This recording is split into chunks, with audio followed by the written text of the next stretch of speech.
Laging sold out ang Call of Duty Lambanog. Dahil marami nang na-order, nandito kami. Oo, bibili ulit kami ng maraming lambanog. Kaya ngayon ay dadamihan natin ng kauntian ng production. Ituturo ko na sa aking team production kung paano gumawa ng lambanog natin para mabawasan na ang load ng trabaho ko. Ayos. Hindi masyadong makarahat. Gawa ng babad. Madali lang naman ito. Ano? Pare nagtatanong kung nakakamatay ba yung lambanog. Nakakamatay po ba yung lambanog natin dito? Siyempre hindi. Nakakalasing lamang. Minomonitor ko pa rin ang progress ng lasa ng ating lambanog. Kaya tikman natin ang ating lambanog. Mansanas babad. Try natin. Ganda ng kulay, di ba? Try natin. Ibang-iba na ang lasa niya. Manamis-namis at bawas na ang guhit ng lambanog. Pero andin pa rin ang tapang ng lambanog natin. Hindi overpowering ang babad. Sapat lang. Hinanap talaga namin ang tamang balanse nito. Ayos.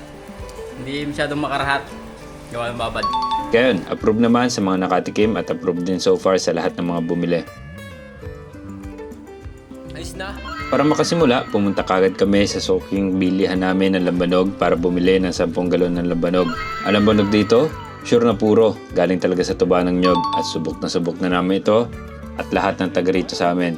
Para masagot ang tanong, Pare nagtatanong kung nakakamatay ba yung lambanog. Nakakamatay po ba yung lambanog natin dito? Siyempre hindi. Nakakalasing lamang. titikman ko pa yan. Titikman pa namin yan. Dito, palagi namin tinitikman ang binibili namin lambanog. Puro at hindi nakakamatay. Kahit nung kasagsagan ng balita about sa namamatay sa lambanog, hindi kami tumigil sa pag-inom ng lambanog dito sa amin. Dahil alam namin na pure ito at alam namin ang pinanggalingan. Ganon kami ka-confident sa product namin dito. Na-vlog ko na rin dati at nag-viral kung paano ginagawa ang lambanog dito sa amin. Kaya kung di nyo pa napapanood yun, baka gusto nyo i-check baga. Sinimula na kagad namin para malaman na nito si Jude kung paano dapat ang paggawa ng Call of Duty Lambanog. Para anytime magka-demand, kayang-kayang gawin. Hindi ko na kailangan mag-overtime para dito. Lahat ng pwede namang itry ni Jay, tinatry namin lalo pa at mayroon naman tayo production area na pwedeng i-maximize. Baka ito na magpapalda sa amin. For sure, sa aming itinatry at itatry, makikita rin namin ang para sa amin. Sabi nga, ang buhay ngayon ay pabilisan. Pag may plano ka, i-execute na kagad para kung may kailangan i-troubleshoot, mabilis mo ma-figure out.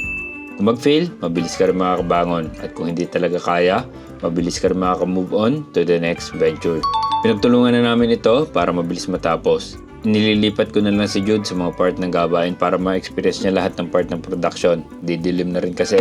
Kada batch ng production, 48 ang ginagawa namin. Ibababad na 1 linggo bago i-dispose para nanonood na ang babad sa lambanog.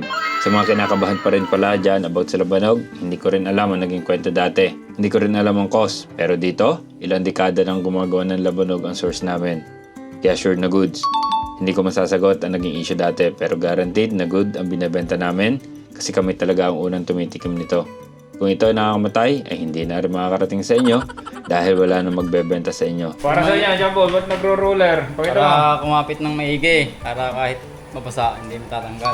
Anyway, sa mga gusto ng Call of Duty Lambanog, totoong mula sa tuba ng nyog. Mula sa Saraya, Quezon, available yan sa Orange Shop. At soon, ibang variant din ang ilalabas natin. Yun lang, peace.